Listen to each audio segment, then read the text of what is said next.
نحمده ونصلي على رسوله الكريم اما بعد. محترم مسلمانان وړونو، عبدالله ابن سلام رضی الله تعالی عنه نبی کریم صلی الله علیه وسلم یو صحابي دی.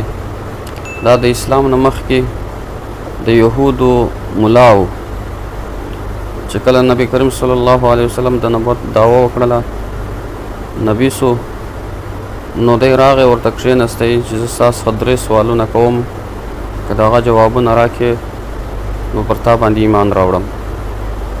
3 سوالونه نبی کریم صلی الله علیه وسلم ورته وفرمایل چې ویې که. اول سوال یې دا و چې ما ته دا ووایه اولنۍ علامه د قیامت کومه ده؟ نو نبی کریم صلی الله علیه وسلم ورته وفرمایل چې دوم ووایه. دوم پوښتنه دا ځینې وکړله چې د جنتیانو اولنۍ خوراک به څه شي وي؟ ول دریم وکړه.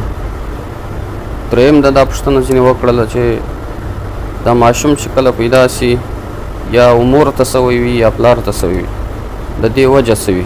کریم صلی الله علیه وسلم ورته په جواب کې وفرمایل چې د اول سوال جواب دی دا دی، اولنۍ علامه د قیامت چې کومه ده هغه دا ده چې د مشرق د طرف نه به اور راپورته سي، دا مخلوق دا خلق به ټول و مغرب طرف ته جمع کوي. یو غټ اور به را پیدا سي، د مشرق له طرفه نه به ټول مخلوق ټول خلق او مغرب طرف ته را جمع کړي. دا اولنۍ علامه د قیامت ده. د دوم سوال جواب یې ورته وویل چې په جنت کې به اولنۍ خوراک چې جنتیان کوي هغه به د ماهي اینه وي، یعنی د ماهي کلیجي چې ورته وایي. اولنۍ خوراک د جنتیانو په جنت کې انشاءالله الله تبارک وتعالی دې زموږ هم نصیب وکړي. نو هلته به د جنتیانو کوم خواهشات چې دي هلته پوره کېږي. دا دنیا چې ده دا د خواهشات د پوره کېدو ځای نه دی. په جنت کې به انشاءالله د جنتیانو چې څه خواهش هم وي هغه به پوره کېږي. د جنتیانو اولنۍ خوراک چې کوم دی هغه د ماهي کلیجي دی.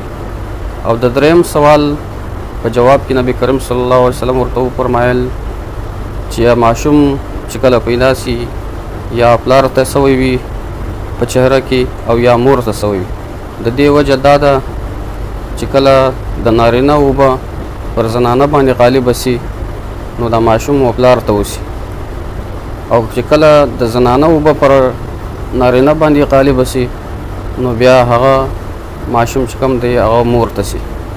نو چې کله دا سوالونه ورته جواب کړله نو حضرت عبدالله ابن سلام رضی الله عنه نبی کریم صلی الله علیه وسلم په لاسو کې لاس کښېښوی او دا کلمه وویل چې اشهد ان لا اله الا الله واشهد ان محمدا عبده ورسوله، او کلمه وویل مسلمان سو. نو محترم مسلمانانو وړونو، دا یو مختصر معلومات و چې تاسو سره هم شریک کړئ، د ملګرو سره هم شریک کړئ تر څو موږ تاسو ټول په دې ثواب کې شامل سو.